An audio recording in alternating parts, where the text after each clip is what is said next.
Hi everyone, this is Miss Lasar, and today I'm going to be teaching you about protein synthesis. So take a moment, pause the video, read these extra high quality memes. If you don't get them now, you'll understand them by the end of the lesson.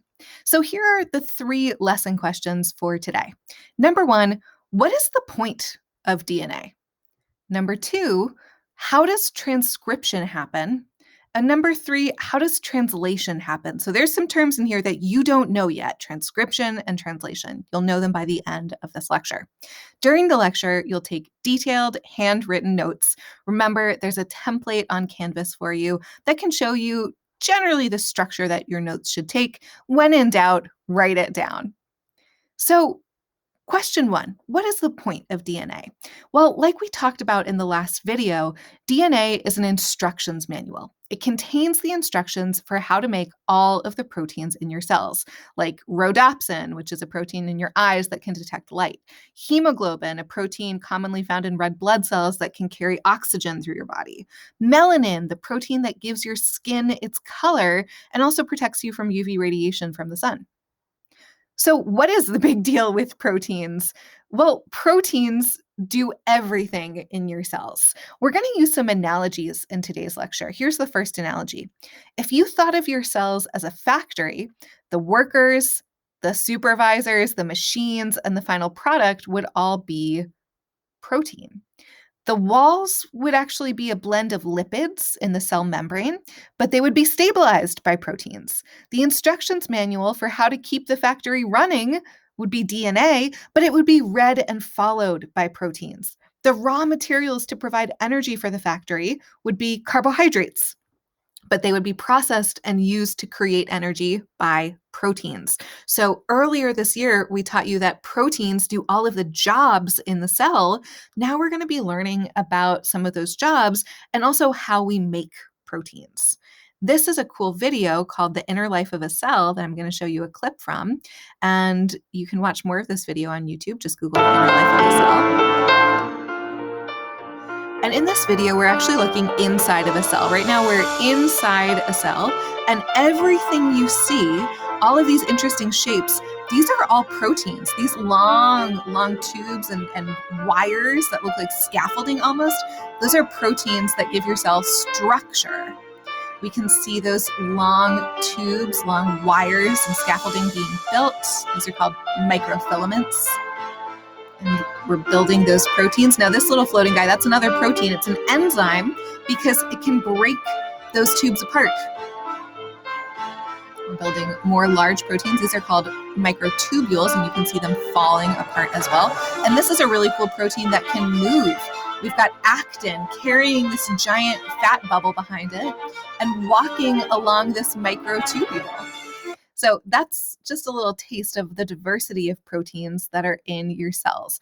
Proteins do everything in your cells, and they are related to DNA. Because remember, we're still in section 1. What's the point of DNA? Well, let's return to that. We know that DNA has the code or instructions for how to make proteins. Those sections are called genes. So take a look at this diagram. Notice that the DNA is found inside the nucleus of each cell, and DNA is long, super long strands that are organized into pieces called chromosomes. But along each long piece, there are smaller sections called genes, and each gene is the section of DNA that has the instructions for how to make a specific protein. You have about 20,000 genes in your genome, which is all of the DNA in your cells. Only about 1% of the total DNA in your cells is genes, codes for genes. The rest of the DNA is meaningless. It's never read, and it's just a leftover from the evolution of our genome. So those 20,000 genes, that only takes up about 1% of the total DNA that's in your cells, and the rest of the DNA is effectively meaningless. It's important to remember that DNA is just an instructions manual. Here's another analogy. If you were given an instruction manual for how to build and operate a factory, it's just a book. You would have to read and follow those instructions. Similarly, there are other enzymes in the cell that read the instructions in the DNA. The DNA itself doesn't do anything. Other enzymes read those instructions and use them to make proteins and then control the cell. Today, we'll be going over exactly how that process happens. We're going to start by going over the whole process in a simplified way with an analogy. Pay close attention to this analogy and make sure that you're comparing the equivalent parts so that you can better understand this process. DNA is like the instructions manual of your cells. Your cells are like a factory. Let's say it's a dessert making factory. I love desserts. That means that inside the instructions manual, the DNA, there are instructions for how to build the walls, how to put the machines together, and how to make each of the cookie, cake, and dessert recipes that need to be made. There's only one copy of the instructions manual, so it's kept really safe inside a locked room that no one is allowed to take it out of. Let's call this room the control center. When somebody in the factory needs to make chocolate chip cookies, they go to the control center and write down the recipe on an index card that they can carry out of the room. Then they carry the index card over to the chocolate chip cookie making equipment, hand it to the lead cookie baker, and the baker follows the recipe to make the chocolate chip cookies. At the end, we have cookies, and the instructions manual is still safe in the control center. Now, here's how that relates to the process of making proteins.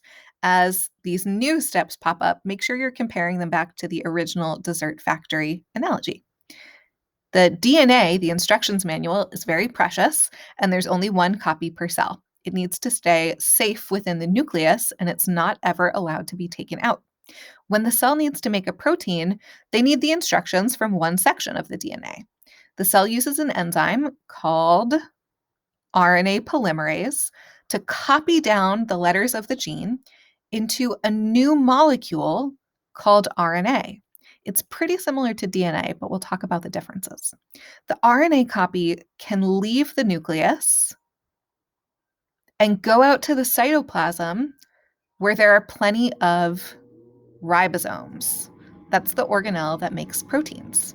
The ribosome will read the RNA transcript and follow those instructions to make a protein. This process is called the central dogma of biology, and it states that DNA is transcribed into RNA, which is translated into protein.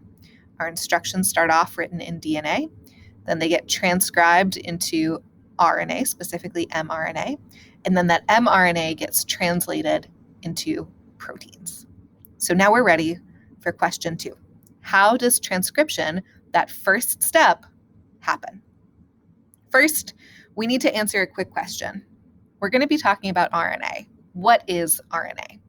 Well, here's a picture that compares RNA with DNA. And just by glancing at this picture, you might be able to notice some key differences. Here are the differences between DNA and RNA. The first difference is in strand number. DNA is double-stranded. There's 2 strands twisted together into a double helix. RNA is single-stranded. It's just 1 strand twisted together into a single helix. The second difference is the sugar in the backbone of both molecules. The sugar in a DNA backbone is deoxyribose. In an RNA molecule, the sugar is called ribose. So when you look at the backbones of DNA and RNA, they're slightly different. You can see in this image that the DNA backbone is represented in orange, the RNA backbone in red, and that's just a color indicator to show you that there's a difference in the backbone, different sugars. The third difference is in the bases. Take a look at the 4 bases for DNA and the 4 bases for RNA. In DNA, you already know this, the 4 bases are cytosine, guanine, adenine, and thymine. But in RNA, the 4 bases are cytosine, guanine, adenine, and uracil. Uracil is the 4th base of RNA, and it replaces thymine. So instead of thymine, we have uracil, but it acts very similarly to thymine. Pop quiz, you don't need to write this down, but this is a check for understanding. I'm going to show you a string of letters, and you need to decide, is it DNA or RNA, and how do you know?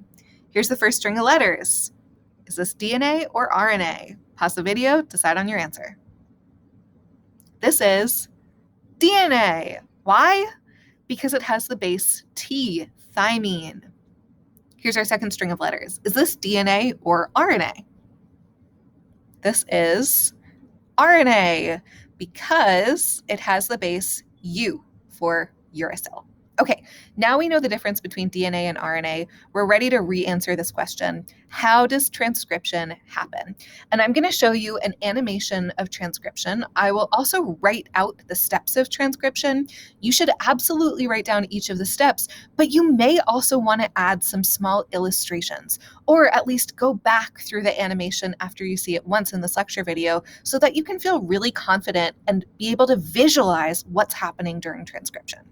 Transcription starts in the nucleus with DNA. Here's our DNA. We recognize DNA. We've seen this before. Step 1, RNA polymerase binds to a promoter sequence and starts opening the DNA strands. Let's watch that happen. Here's the promoter sequence, and what you can notice is that it's like this little string of A and T pairs. Here's RNA polymerase. I'm representing it as a green oval. And the RNA polymerase, we know, binds to the promoter sequence, which means it attaches to the DNA at the point of the promoter sequence. And it will start opening the DNA strands. There it goes. Now they're opened up. Notice that the RNA polymerase looks like it's closer or more attached to the top strand. That's intentional. Now we're ready for step 2. RNA polymerase adds complementary RNA nucleotides to one side of the DNA, which is called the template strand. Watch RNA polymerase start moving beyond the promoter sequence. It added its first RNA nucleotide. Now the second scoots down, adds a nucleotide, scoots down, and it continues that process. Notice that the RNA nucleotides look a little different from the DNA nucleotides. Some differences are that the sugar is now orange instead of a pink sugar, and that's to represent the ribose sugar instead of the deoxyribose sugar that's in DNA. And also, instead of T's, instead of thymines, we're pairing our A's with U's. Okay, so RNA polymerase is still traveling down, pairing up those nucleotides in a complementary fashion. Notice that very similar to DNA replication, we're pairing up nucleotides with their complementary pair, except where we have a DNA adenine, we pair it with an RNA uracil instead of pairing it with a thymine. Step 4, at the end of the gene, the RNA polymerase and the RNA transcript fall off and the DNA comes back together. Let's watch that happen. We just finished our transcript. They separate off, so the RNA transcript is now separate. The RNA polymerase has detached from the DNA, and the two DNA strands come back together. And now we have our normal DNA, we've got RNA polymerase, and we've got this extra RNA transcript. And that's the end of transcription. So the next section of your notes is how to do a transcription problem on paper. Let me show you the steps for doing transcription on paper. Step 1 will be to locate the template strand. Step 2 will be to write the complementary bases to the template strand, making sure to use U instead of T. Okay, so I've indicated the template strand by just pointing to it, and me and your teacher, we will always tell you which one the template strand is. And so I'm just going to rewrite the template strand right there. And now I've done step 1. Let's do step 2. Write the complementary bases to the template strand, making sure to use U instead of T. What pairs with T? That would be A. What pairs with C? That would be G. What pairs with A? That would be U, because we're writing it in RNA. And there's our finished RNA transcript, that sequence of letters on the bottom line. Pop quiz. You don't need to write this in your notebook, but try it out with me now. Using the DNA sequence below, determine the complementary strand of RNA that will be made during transcription. Well, how do I do this? I look at each letter and I ask myself, what's its complementary pair? But anytime I was going to write a T, I instead write a U. So what pairs with that G? A C. What pairs with that T? An A. What pairs with that A? A U. And here's my full sequence. Check to make sure that you feel comfortable doing this. One more piece of information about RNA. There's actually 3 different types of RNA: mRNA, rRNA, and tRNA. They're all RNA, they're all made the same way, But they get sorted into these three different types based on their structure and their function. So let me tell you about each of these three types of RNA. The first type of RNA, mRNA, is also known as messenger RNA. And you'll want to write down both mRNA in your notes and also messenger RNA that you see written above it. Messenger RNA is a long strand of RNA that is a copy of a gene. The next type of RNA, rRNA, that stands for ribosomal RNA. You should write down rRNA and ribosomal RNA. This is long strands of RNA that are folded up and turn into parts of the ribosome. You've heard about the ribosome before, and you're going to hear about it more during the rest of this lecture. The third type of RNA, tRNA, that stands for transfer RNA. Those are small pieces of RNA that are folded into a clover pattern that have an anticodon region on one end and carry an amino acid on the other end. Whoa, that's a lot of details. For now, just write down that definition, and I'll show you the functions of each of these types of RNA a little later. Now we're ready for section 3. How does translation happen? Well, here's an overview. You don't need to write this down, but just the general idea and what you're listening for to understand translation. In the process of translation, we go from an RNA transcript to a polypeptide, which is a string of amino acids. And then that polypeptide gets folded into a folded polypeptide, which is a final protein. So this is the second part of making proteins. And before we go through the steps, we need a quick vocabulary break. It's time for me to define some terms and remind you of some things that you already know. For example, you already know this term, but write it down and remember what it means. An amino acid is the protein monomer, otherwise known as the building block of proteins. You can see in the image that individual amino acids get strung together into a protein chain that gets folded up into the final protein. The ribosome, you also know this term, is the organelle that reads RNA and follows the instructions to make a protein during translation. Previously, we just told you this is the organelle that makes proteins. Now you have a slightly more specific definition. And you can see in the moving image that there is a chain of colored shapes coming out of the top of the ribosome. Notice that that chain of colored shapes looks a lot like the chain of amino acids that you see on the left. And that's because it is a chain of amino acids. The ribosome is making that chain of amino acids. Let's talk about amino acids in more detail. Here they are. You don't need to write anything down from this slide. There's a lot of information here. This image shows you the 20 most common amino acids that are used to build the proteins in your cells. Notice that they have a variety of names like alanine, glycine, isoleucine, leucine, proline, valine, etc. They have different shapes. You can see that they're small molecules with different shapes if you look inside each circle. And we can also abbreviate them with a single letter, a single capital letter. For example, alanine is abbreviated capital A. Glycine is abbreviated capital G, isoleucine is I, leucine is L. And so you'll notice that the letter is usually the first letter of the word, except if we get down on the third row to lysine, you'll see that it's actually abbreviated with a K because leucine was already abbreviated with a L. So lysine gets a K. A couple more vocabulary terms. This is a new one, and this is important. The new term is codon. A codon is a 3-base sequence of RNA or of DNA that corresponds to an amino acid. So notice the string of RNA letters on your screen. I know it's RNA because I see some U's, uracil, and I've broken it up into 3 codons. Codons are 3 bases right next to each other. So I see 3 codons. CAU is a codon, AAU is a codon, and GUA is a codon. And now there's more information. I said that a codon is a sequence that corresponds to an amino acid. Well, how do we figure out what amino acid CAU codes for? We use something called a codon chart. This is the chart that you can use to determine what amino acid a codon codes for. Let me teach you how to use this chart. Here it is. at a larger scale. And we've got those same codons on the left-hand side of your screen now. To use this chart, I look at the first base in my sequence, which is C.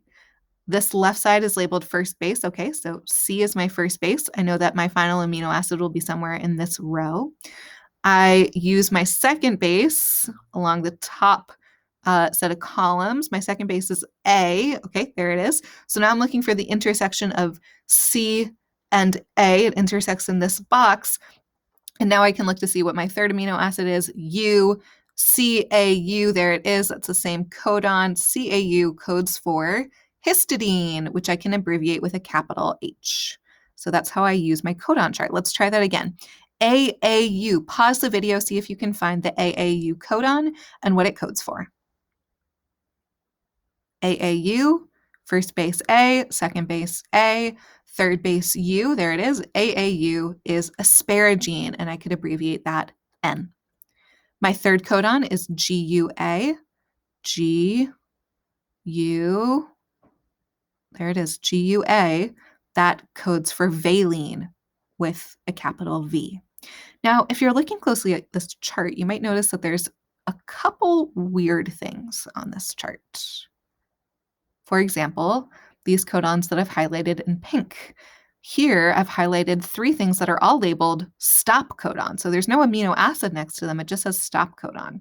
For now, just recognize that UGA, if I say, what does UGA code for? You'll say stop codon. If I say, what does UAA code for? You'll say stop codon.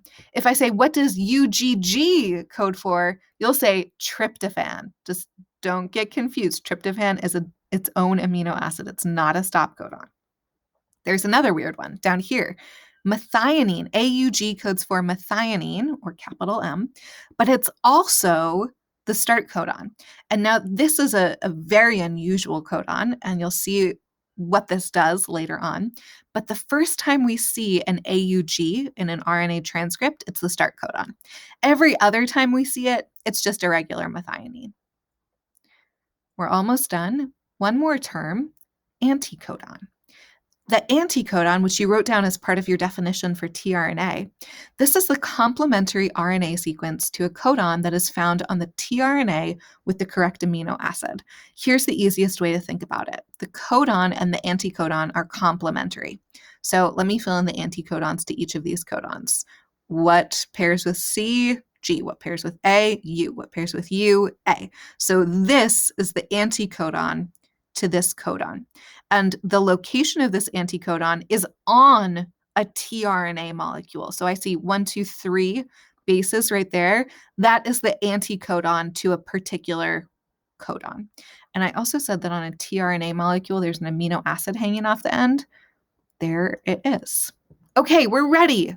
Let's talk through the steps of translation.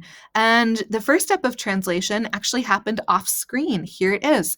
The mRNA transcript is moved out of the nucleus to the cytoplasm. So this RNA transcript, this mRNA transcript, we know is now in the cytoplasm. Step 2, a ribosome binds to the beginning of the mRNA transcript. There it goes, clamps down. This pink thing that's made of 2 pieces that clamp together, that is a ribosome. Step 3, the ribosome scans along the transcript until it sees a start codon, AUG. Watch the ribosome go. Right now it sees GAU. Nope, that's not a start codon. Now it sees AUG. Yes, that is the start codon. Step 4, a tRNA with a matching anticodon to the AUG will bring a methionine amino acid to the ribosome. So if you take a look at my 3 tRNAs over here, you can predict which one will hop over to this ribosome. Now we're looking for one that has the anticodon to AUG. So what would pair with that A? U. What would pair with that U? A. What would pair with that G? C. So we're looking for UAC. Do we see that? Yeah, it's right here. UAC, ready to fit together precisely with these bases. And look what it's holding, a methionine amino acid. Step 5, the ribosome will hold on to that methionine and send off the empty tRNA. There's the methionine being transferred to the ribosome.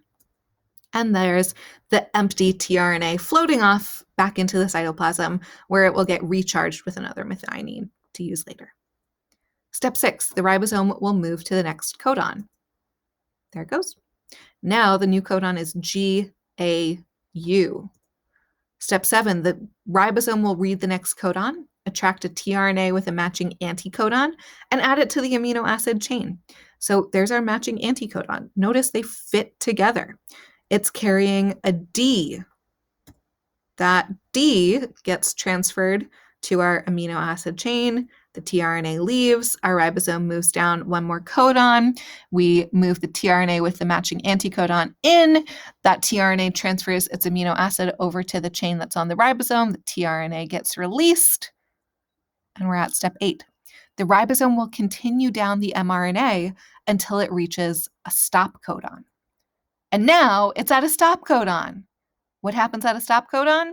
Step 9, the ribosome will fall off and release the amino acid chain. And that's why a stop codon is called a stop codon, because it stops translation, it stops the ribosome, and it actually destroys the ribosome. It falls apart, and the amino acid chain is also released. Step 10, the amino acid chain will fold into its final shape, which is a folded protein. Right now it's just a chain. Now it will fold, and my amino acid chain is only 3 amino acids long. In reality, amino acid chains are usually 100 to even 1,000 amino acids long. So they form much more complex structures than this little triangle that I folded it into. And now you're ready for the final section. Steps for doing translation on paper. I could give you a problem and ask you to translate this mRNA sequence. Here's how you do it. Step 1. Locate the start codon. The start codon is the first methionine, so the first AUG that you see. And that means that methionine will always be the first amino acid in your sequence. Let's do it. Let's scan down. I'm scanning from left to right until I see an AUG. There it is. There's my first codon, my start codon. Step 2, starting from the first methionine, divide the remaining letters into 3 base chunks. And the specific word there is codons, divided into codons. So there's my next set of 3 bases. There's the next 3. There's the next 3. And now I've got 2 bases hanging off the end. If you have a situation like this, you ignore them. You just stop your translation with this as your last codon. So I'm going to pretend that those 2 bases don't exist. It's 3 bases or nothing. Step 3, use the codon chart to match each codon to an amino acid and record the amino acid. So I'll use my codon chart, AUG. We'll do that in a moment. And then I'll stop translating when you reach a stop codon. And you can either write stop at the end of your amino acid sequence, or you can just leave it blank. So let's translate this. AUG, that corresponds to methionine. GAU, that corresponds to aspartic acid. GAU, again, still corresponds to aspartic acid. And UGA, that's one of the stop codons. So now I could write it out in full word, or I could use the single letter code. Methionine is abbreviated M. Aspartic acid is abbreviated D. Aspartic acid is abbreviated D, and then I don't need to write anything for the stop coding. I can just write MDD as the final translation of this mRNA sequence. Whew, that was a lot of information, but that's the end of this lecture.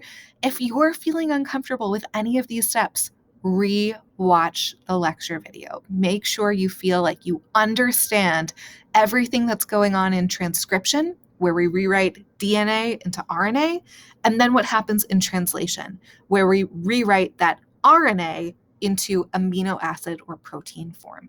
Thanks for watching this video. Have a great weekend.